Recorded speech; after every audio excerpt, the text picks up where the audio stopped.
Mesdames et messieurs, bonjour, bienvenue à ce nouveau numéro de votre émission ActuBuzz. Tous les plaisirs pour moi de vous la présenter en sachant que vous êtes très nombreux en train de nous regarder. Aujourd'hui, on va faire les points sur l'actualité politique, bien évidemment, avec l'annonce par Délice Esanga depuis Paris où il séjourne de la création ou de la mise en place d'un front civique pour lutter contre les glissements électoraux en 2023. Qu'est-ce qui se passe réellement au sein de l'Union sacrée? On va essayer de revenir sur cette situation au cours de cette émission. On va aussi faire les points sur la menace des Katumbistes de quitter l'Union sacrée. Est-ce que le divorce entre Félix Tshisekedi et Moïse Katumbi est-il consommé?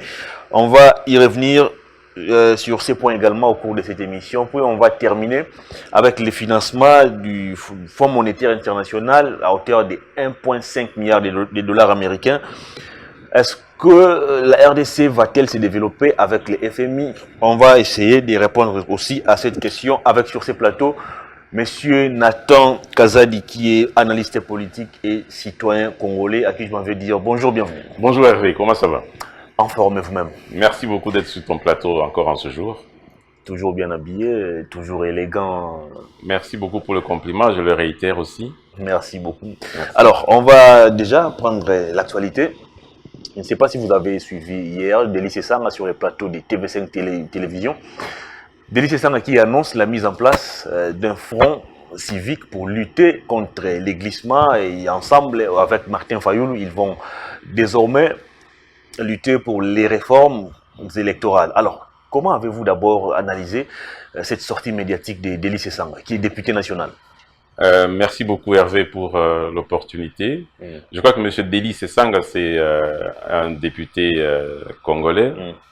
Il est libre d'émettre ses avis et ses opinions, mais je crois seulement avec un droit de réserve quelque part. Il était sur le plateau de TV5 hier et il a répondu à des questions qui lui ont été posées. Bon, comme ce sont des questions d'actualité et qu'il est libre de ses opinions, tant mieux. Mais je ne partagerai pas toujours ses opinions. Voilà. Alors pourquoi on parle déjà du glissement? Je me rappelle encore lors de la fin, lorsqu'on s'approchait de la fin du mandat de Joseph Kabila en 2016, on parlait déjà du glissement. Bien avant même 2016, on évoquait déjà les glissements. Kabila n'avait pas les intentions d'organiser les élections, mais aujourd'hui, nous avons un président de la République qui nous dit clairement qu'il va briguer un second mandat. Alors, on ne peut briguer un mandat au niveau de la présidence que c'est lui qui organise les élections. Alors, comment aujourd'hui on parle déjà d'un glissement? Qu'est-ce qui se cache? Peut-être c'est la peur des adversaires, si je peux le dire ainsi, à vouloir créer un front contre le glissement en ce jour. Ça prêterait des mauvaises intentions aux créateurs de ce front. Parce que c'est comme s'il y a une marque de non-confiance ou de méfiance envers le président, qui d'une part a déjà déclaré qu'il serait candidat en 2023 pour son second mandat, lequel mandat il aura sûrement. Alors, glisser déjà, je ne vois pas pourquoi on glisserait. Pourtant, le président avait rassuré dernièrement qu'il y aura bel et bien élection. Nous aurons des élections en 2023. Nous aurons des élections en 2023. Et je crois que tous les moyens peuvent déjà être mis à la disposition pour une bonne organisation de ces élections. Et quant à envisager le glissement dès ce jour, déjà 2 ans et demi avant, c'est une mauvaise interprétation des choses. Alors, comment analysez-vous aujourd'hui ce pessimisme qui s'installe dans les chefs de certains de nos acteurs politiques? Bon, le pessimisme, c'est créé et voulu. Pourquoi? Parce qu'ils veulent jeter le doute dans l'opinion populaire. Mais nous sommes de ceux-là qui croyons que l'optimisme fera à ce que notre pays se développe. Et avec le leadership du président Félix-Antoine Tshisekedi, qui a beaucoup de bonne volonté pour faire avancer le pays. Et le pessimisme, c'est une attitude que tout individu peut engendrer ou générer en lui. Mais je découragerai beaucoup de Congolais à être pessimistes. Il faut que nous soyons optimistes. Est-ce qu'il n'y a pas déjà des signaux clairs peut-être nous n'avons peut-être pas des informations que Sesanga dispose. Est-ce que Sesanga n'a-t-il pas des informations claires qui lui renseignent que le chef de l'État n'a pas les intentions d'organiser les élections ou de financer la CENI pour organiser les élections en 2023? Bon, nous parlons trop de ce député. Je ne sais pas quelles sont les données. C'est lui qui nous annonce déjà un front pour lutter contre les glissements. Ouais, je ne sais pas quelles sont les données dont lui dispose pour essayer d'avancer la création de ce front contre le glissement. Et je ne vois pas le président Félix Antoine Tshisekedi ne pas être dans les délais constitutionnels pour l'organisation des élections. C'est quelqu'un qui observe la Constitution et qui a le respect absolu de la Constitution. Donc je crois qu'il observera aussi les délais constitutionnels pour l'organisation des élections en 2023. Alors, c'est lui qui nous parle du glissement, d'un probable glissement en 2023 et membre de l'Union Sacrée. L'Union Sacrée où Félix Tshisekedi est, je dirais, les superviseurs ou autorités morales, tout ce que vous voulez. Alors, comment Deli Sesanga, qui est membre de l'Union Sacrée, arrive à dévoiler, je ne sais pas moi, quelque chose qui pouvait même être dit au niveau interne? C'est ce qu'il faut décrier. Beaucoup de choses qui peuvent se résoudre dans des cadres bien structurels de l'organisation, par exemple, de l'Union Sacrée. On préfère aller sur les plateaux de télévision et sur les plateaux des radios pour dire certaines choses qui, en principe, devraient être dites dans les cercles restreints. Le député Deli Sesanga, il est membre de l'Union Sacrée, mais ce qui est vrai et évident, c'est que tous les membres de l'Union Sacrée n'ont pas épousé la vision du chef de l'État, qui en est le seul visionnaire. Et beaucoup sont venus, non pas parce qu'ils voulaient soutenir la vision du chef de l'État, mais parce qu'ils avaient des agendas cachés. Et quand ils ont découvert que leurs agendas ne rencontraient pas ce que le président avait comme vision, ils sont en train de se dévoiler. Alors, c'est ça annonce également l'implication de Martin Fayulu dans cette affaire, dans la création de ces fronts. Et Hervé, ça serait malheureux que les mêmes noms reviennent. Quand il y a quelques années, on n'a pas été ensemble, et puis on est ensemble. C'est vrai, la politique est dynamique, comme nous le disons. C'est ce qui surprend. On va se rappeler que lorsqu'on a créé la Mouka, Sesanga faisait également partie de cette plateforme. Ouais. Et malheureusement ou heureusement, il est allé battre campagne pour Félix Tshisekedi dans sa province, les Kastaï, en compagnie de son ami Claudel Loubaya. Quelques jours après, c'est Sesanga qui revient encore avec Martin Fayulu. Est-ce que c'est la versatilité de l'homme politique congolais qui ne fait que se confirmer? Mais ça serait dommage, hein, si c'est ça le prototype des hommes politiques que nous devons avoir dans notre pays. Je crois que comme l'honorable député Eliezer Tambwe le dit souvent, il faut que la constance finalement paye dans ce pays. Sinon, ça serait dommage de voir tout le temps la versatilité dans les hommes politiques de ce pays. Il est vrai qu'à un moment, on peut cheminer ensemble et puis on se dissocie, on se désunit. Mais quant à voir M. Martin Fayulu et Deli Sesanga ensemble, bon, ils ont été dans la Mouka et l'un est parti de la Mouka, l'autre est resté dans la Mouka. Oh, disons, ils ont eu des scissions à un moment et puis ils se retrouvent. Chance à eux, s'ils doivent réussir leur front contre le glissement. Or, il n'y aura pas de glissement. Donc, je ne pense pas que ce soit des efforts inutiles. C'est une bataille perdue d'avance. C'est une bataille perdue d'avance. Ouais. Avant de parler de la menace des Katumbistes, j'aimerais d'abord qu'on puisse un peu mettre les points sur cette question. Pensez-vous aujourd'hui qu'il y a vraiment de la sincérité au sein de l'Union Sacrée, entre les différents acteurs politiques, les différentes formations politiques qui composent c'est pas moi, structure ou plateforme? Sincérité, je douterais. Je ne pense pas que tous ceux-là qui sont dans l'Union Sacrée sont sincères, d'abord envers eux-mêmes et envers d'autres associés ou d'autres collaborateurs avec lesquels ils se sont retrouvés dans l'Union Sacrée. Ce qui est vrai, c'est que l'Union Sacrée, c'est la vision du chef de l'État. Et il y a beaucoup de gens qui ont épousé cette vision et qui se sont rattachés ou ralliés à lui pour aller, pour évoluer avec la bonne gouvernance de notre pays. Quant à la sincérité, c'est une question qui demeure à être résolue. Mais le chef de l'État, lui, il est sincère par rapport à l'évolution et au développement du pays. Il veut à tout prix que le Congo se développe et que le Congo progresse. Ça, c'est la volonté incontestable et inconditionnel du chef de l'État. Le chef de l'État est sincère selon vous. Alors, est-ce que lui-même, il comprend que ceux qui composent l'Union sacrée aujourd'hui ne sont pas aussi sincères comme lui? Oui, ouais, je crois qu'il n'est pas dupe.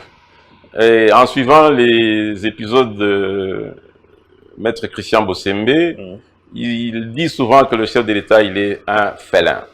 Et je le sais.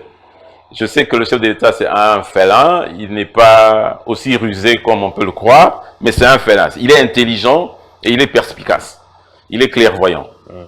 Ce n'est pas que non, quand il y va doucement et qu'on peut marcher sur ses orteils, mais je sais que le chef de l'État sait où il amène l'union sacrée. C'est quelqu'un qui a vu la fin avant le commencement. Et il est venu commencer avec ceux qui n'ont pas encore vu la fin. Donc c'est un peu l'avantage que le chef de l'État a. Et il connaît les animateurs de l'Union sacrée et tous ceux qui sont dans l'Union sacrée. Il les a vus faire la politique pendant longtemps et il sait qui est qui. Est-ce que ce n'était pas aussi risqué pour le chef de l'État d'ouvrir grandement la porte comme ça et puis laisser entrer tout le monde? Non, non, je ne pense que ce soit je ne pense pas que ça soit un risque, mais si c'est un risque, il est un risque bien calculé. Parce que beaucoup de gens sont en train de se disqualifier. Le peuple n'est pas dupe non plus. Le peuple sait qui est de son côté et qui n'est pas de son côté. Beaucoup de gens sont venus dans l'Union sacrée avec l'espoir d'occuper des postes, des mandataires, des postes ministériels. Et quand ils n'ont pas été, quand on leur a pas octroyé ces postes, ils se sont résignés et ils ont commencé à marcher à contre-courant. Et ils sont en train de se disqualifier eux-mêmes. C'est comme s'il y avait un tamis. Et quand on tamise, il y a des débris qui se dégagent et les meilleurs demeurent. Très bien. Parlons cette fois-ci de la menace des katumbistes. Je ne sais pas si vous avez cette information. Depuis que les députés Ntsengi Pouloulou ont accepté d'endosser la proposition de loi de Noël Tchani, du côté d'Ensemble pour le changement, plus rien ne va. Ce sont des agitations, ce sont des sorties médiatiques tapageuses, ce sont des invectives. Alors là, nous avons appris récemment que les députés d'Ensemble menaçaient de quitter l'Union sacrée au cas où les bureaux de l'Assemblée nationale alignaient la proposition de loi de Noël Tchani endossée par Ntsengi Pouloulou dans les calendriers des travaux. Est-ce que le divorce entre Félix Tshisekedi et Moïse Katumbi est-il déjà consommé? Oui, je dirais qu'il est déjà consommé, mais il n'est pas encore prononcé. J'ai en face de moi le communiqué de l'Ensemble pour la République, avec la menace de quitter l'Union sacrée. Ça serait dommage et regrettable. Pourquoi ils doivent s'agiter et dire que la loi elle est impersonnelle ou la proposition de la loi, qui à ce stade est encore une proposition. La proposition de la loi de M. Tchani, elle est impersonnelle. Mais quant à voir les agitations au niveau de l'ensemble, on est en train de se demander pourquoi il n'y a que l'ensemble qui s'agite. Ou pourquoi est-ce qu'il n'y a que les politiciens de l'ensemble qui s'agitent. Et je n'aimerais peut-être pas dire katumbiste, parce que quelle est l'idéologie que M. Katumbi a pour que les gens se disent katumbistes? Est-ce qu'ils sont katumbistes parce qu'il est le président du parti Ensemble, ou ils sont katumbistes parce qu'ils ont compris l'idéologie que M. Katumbi leur a communiquée? Et le divorce, c'était prévisible. C'était prévisible, comme j'ai vu hier, on dirait c'est FCC Cash Bis. Et celui qui en sortira vainqueur, c'est le président Félix Antoine Tshisekedi. Vous le pensez? Je le confirme. Je ne le pense pas seulement, mais je le confirme. On a vu comment les gens de FCC ont cru l'avoir et où est-ce que nous en sommes aujourd'hui. Et aussi, je dirais que ça serait une grosse erreur que les gens de l'ensemble puissent quitter l'Union sacrée. Une grosse erreur en quoi et comment? Une grosse erreur parce que le peuple n'est pas dupe, comme je l'ai dit auparavant, et je le répète. Quand on parle au nom du peuple, on sait détecter l'intérêt national de la patrie, l'intérêt national de la République. La loi Tchani, c'est juste une proposition de loi pour verrouiller l'accès à la présidence de la République et à certaines fonctions régaliennes. Justement. On ne renonce, on dénie la nationalité à personne, on refuse la nationalité à personne, mais au moins on insère que pour accéder aux fonctions du président de la République, il faut être né de père et de mère congolais. Et je ne vois pas pourquoi cela ferait un problème.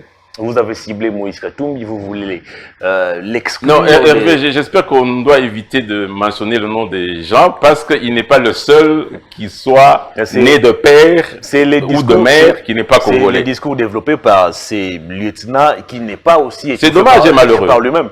Je n'ai pas vu Katumbi interdire à ses, je ne sais pas moi, ses camarades des partis de parler de lui de manière publique. Bon, peut-être ces communicateurs passent dans tous les médias pour dire que la proposition de loi Noël Tchani cible Moïse Katumbi. On veut l'exclure de la course au fauteuil présidentiel. Bon, que Moïse Katumbi soit candidat en 2023 ou qu'il ne le soit pas, mais ce qui est évident, c'est que le président Félix-Antoine Tshisekedi aura son deuxième mandat en 2023. Il exclu ou pas exclu, il va remporter les élections en 2023. Justement, le président de la République aujourd'hui est accusé par les communicateurs de Katumbi de vouloir étouffer, de vouloir mettre de côté tout adversaire capable de lui poser aussi des problèmes. Je crois, Hervé, que c'est à tort que les communicateurs là sont en train d'accuser le président Félix-Antoine Tshisekedi. C'est vraiment à tort. Cette loi, je ne sais pas pourquoi est-ce qu'elle serait mauvaise. Et quand on dit que c'est une loi qui doit diviser les Congolais, c'est faux. La majorité des Congolais sont nés de père et de mère congolais, comme toi et moi. Et je ne pense pas que je n'en serai pas fier de soutenir quelqu'un aussi qui soutiendra cette proposition de loi. Moi, je soutiens, pour devenir président de cette République, il faut être né de père et de mère congolais. Et je mettrai un accent fort sur ça. Alors, voyez-vous les présidents de la République tenter d'organiser une table ronde ou un tête-à-tête entre lui-même et son frère, comme ils ont l'habitude de s'appeler, Moïse Katumbi, ça serait du temps perdu. Afin de lui demander, peut-être de dire à ses communicateurs de calmer un peu les gens. Non, ça serait du temps perdu. Si ce sont des stratégies que tous les États généraux ou les États-majors de l'ensemble et de l'UDPS ont, c'est leur stratégie. Mais je ne conseillerais pas au président Félix d'organiser une table ronde pour discuter avec ses adversaires politiques afin de trouver un compromis. Surtout dans le cas de la proposition de la loi de M. Tchani, non. Non, je ne vois pas l'opportunité de cette discussion. Ne craignez-vous pas que les discours développés depuis un moment puissent paralyser les pays? Il y a quand même le discours de violence qui est développé. Aujourd'hui, il y a des gens qui s'insultent à longueur de journée, des invectives partout. Ne craignez-vous pas que cette situation puisse prendre une autre allure qui va peut-être aussi causer du tort à ces pays? C'est vrai, il y a crainte que cela puisse se produire, mais c'est avec c'est avec très peu de chance. Parce que maintenant, je crois que le peuple est assez informé. Et c'est vraiment avec très peu de chance. Et la poudrière ou le foyer de tension qui est le plus imminent, qui serait le Katanga, je ne pense pas que tous mes frères et toutes mes sœurs katangais adhéreraient à une éventuelle explosion de la province pour arriver à des événements que nous avions connus dans les années 90. Je ne pense pas que ces choses puissent se répéter.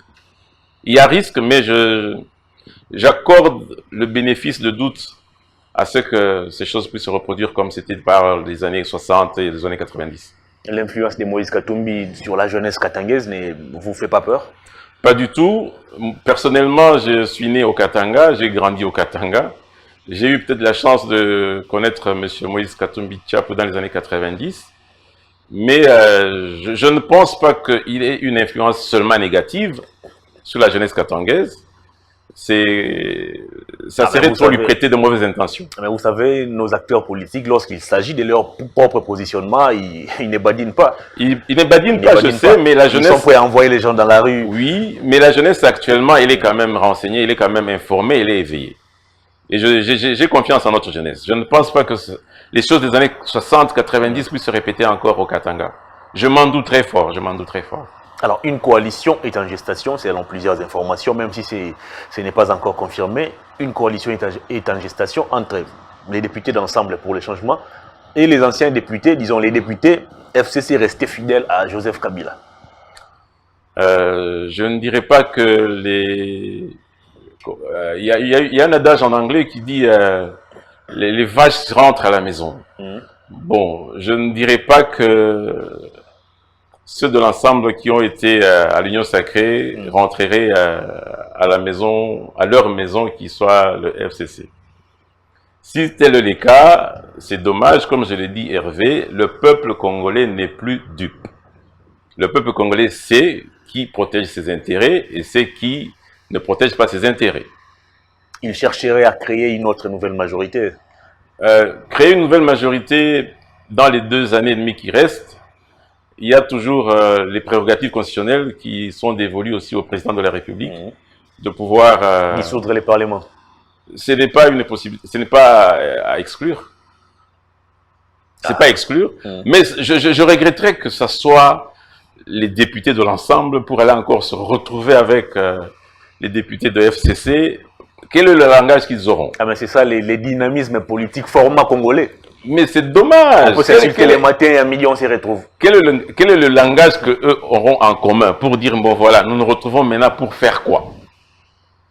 Parce que Félix Tshisekedi est président de la République, ou bien il a dit qu'il sera candidat en 2023. Alors, une autre information, c'est aussi les G13, les groupes des 13 personnalités qui regroupaient Patrick Mouyaya, Délice Sanga, les professeurs Joly, ils étaient nombreux. Alors, on a également appris qu'excepté Patrick Mouyaya, les 12 autres personnalités veulent également rejoindre les camps Katumbi qui cherchent à créer une coalition avec les députés FCC restés fidèles à Kabila. Bon, revenons un peu sur le camp Katumbi. Quelles sont les valeurs que le camp Katumbi prône? Et si les autres membres de G13 voudraient retourner pour prêter main forte au camp Katumbi, c'est parce qu'ils ont une idéologie claire vis-à-vis de l'avancement de ce pays, ou bien parce que quels sont les mobiles qui les animent à avoir encore un autre front actuellement? Réqualification de la majorité. Pour quelle fin? C'est tout ce qui s'est dit. Pour quelle fin? Pour quelle finalité? Pour devenir peut-être ministre également. C'est dommage si on doit penser servir le pays seulement en étant ministre. C'est vraiment dommage. Et la mentalité des politiciens congolais doit changer quant à ce. Ça doit changer. On ne fait pas la politique forcément pour devenir ministre, mais on fait la politique comme elle-même, elle se définit simplement que c'est la gestion d'une cité. On peut gérer la cité de plusieurs façons. Mais ce n'est pas seulement en devenant ministre. Ah, malheureusement, ici, les gens pensent que devenir ministre, c'est vraiment la sommité. Et d'ailleurs, quand on devient ministre, on devient plutôt serviteur du peuple. Parce que l'essence du mot ministre, c'est servir. Quand quelqu'un est ministre, il est ministre pour servir. Et servir le peuple, c'est le ministère a un plan de travail dans son secteur qui doit faire, il doit élever un niveau de vie tant soit peu dans ce secteur pour le bien du peuple congolais. Les députés qui ont les pouvoirs de frapper un ministre, de les sanctionner, mais c'est les mêmes députés qui courent derrière un poste ministériel. C'est quoi les ministères derrière, les mystères plutôt, derrière les gouvernements?